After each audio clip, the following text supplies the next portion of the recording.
قرآن مجید فرقان حمید سے نور حاصل کرنے کا سلسلہ جاری و ساری ہے۔ اس ضمن میں ہم نے ہدی للمتقین کے تحت جو سماعت کیا، آگے اللہ رب العالمین نے متقین کی صفات کو بیان فرمایا، اور ان صفات میں فرمایا یقیمون الصلاۃ، وہ نماز قائم کرتے ہیں۔ اس آیت کے تحت اس مقام پر یقیمون الصلاۃ مفسر قرآن حکیم الامت مفتی احمد یار خان نعیمی علیہ الرحمہ بہت پیاری بات ارشاد فرماتے ہیں۔ آپ فرماتے ہیں کہ نماز قائم کرنا، اس سے کیا مراد ہے؟ آپ نے فرمایا اس سے مراد ہے نماز کو صحیح وقت پر اور صحیح طریقے سے ادا کرنا، یہ ہے نماز کو قائم کرنا۔ جیسا کہ قرآن مجید میں ارشاد ہے ان الصلاۃ کانت علی المؤمنین کتابا موقوتا، یعنی نماز مومنوں پر مقررہ وقت میں فرض کی گئی ہے۔ تو صحیح وقت پر صحیح طریقے سے نماز کو ادا کرنا، یہ ہے نماز قائم کرنا۔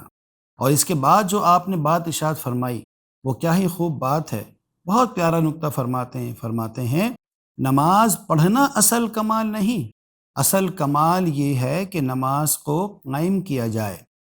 حضور نبی کریم علیہ الصلاۃ والسلام تشریف فرما ہیں، ایک شخص آتا ہے، وہ نماز پڑھتا ہے، اور نماز پڑھنے کے بعد حضور کے پاس آتا ہے، سلام کرتا ہے۔ حضور نے فرمایا ارجع فصلی فانک لم تصلی، فرمایا کہ تو لوٹ جا اور جا کے نماز پڑھ، تو نے نماز نہیں پڑھی۔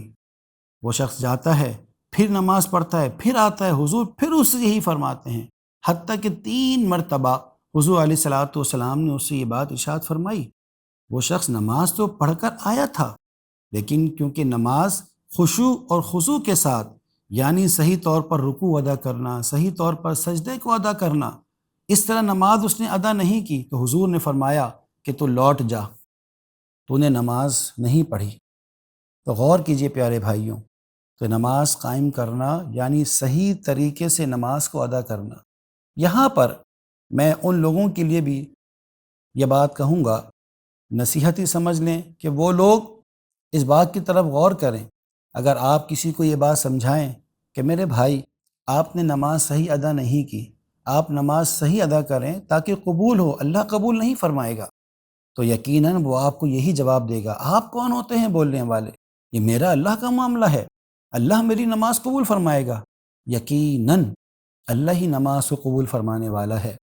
لیکن پیارے بھائیوں، حضور نبی کریم علیہ الصلاۃ والسلام کے ذریعے اللہ رب العالمین نے ہمیں شریعت، اور حضور نے ہی شریعت کے قانون بتائے۔ میں نے آپ کے سامنے حدیث پڑھی، حضور نے کیا کہا؟ تو لوٹ جا، نماز دوبارہ پڑھ۔ گویا تو نے نماز نہیں پڑھی، نماز تو اس نے پڑھی تھی، لیکن خشوع اور خضوع سے اس کی نماز خالی تھی۔ تو اللہ رب العالمین کی بارگاہ میں پیارے حبیب علیہ الصلاۃ والسلام کا وہ مبارک نام جس کے وسیلے سے ہم نے دعا کرنی ہے اور نماز کو قائم رکھنے کی اللہ تعالیٰ سے ہم نے نعمت طلب کرنی ہے، وہ مبارک نام ہے سیدنا صاحب السجود، یعنی کثرت سے سجدہ کرنے والے۔ تو یہ مبارک نام کا وظیفہ آج کا ہمارا وظیفہ ہے کہ سیدنا صاحب السجود اللہ رب العالمین کی بارگاہ میں 63 مرتبہ، اور اگر توفیق باری تعالی ہو تو 313 مرتبہ اس وظیفے کو پڑھ کر اللہ کی بارگاہ میں دعا کیجیے کہ اے اللہ سیدنا صاحب السجود کے وسیلے سے ہمیں بھی کثرت سے سجدہ کرنے والا اور اپنی نمازوں کو قائم کرنے والا بنا دے۔ ان کے ہر نام و نسبت پہ نامی درود، ان کے ہر وقت و حالت پہ لاکھوں سلام، وما توفیق الا باللہ العلی العظیم۔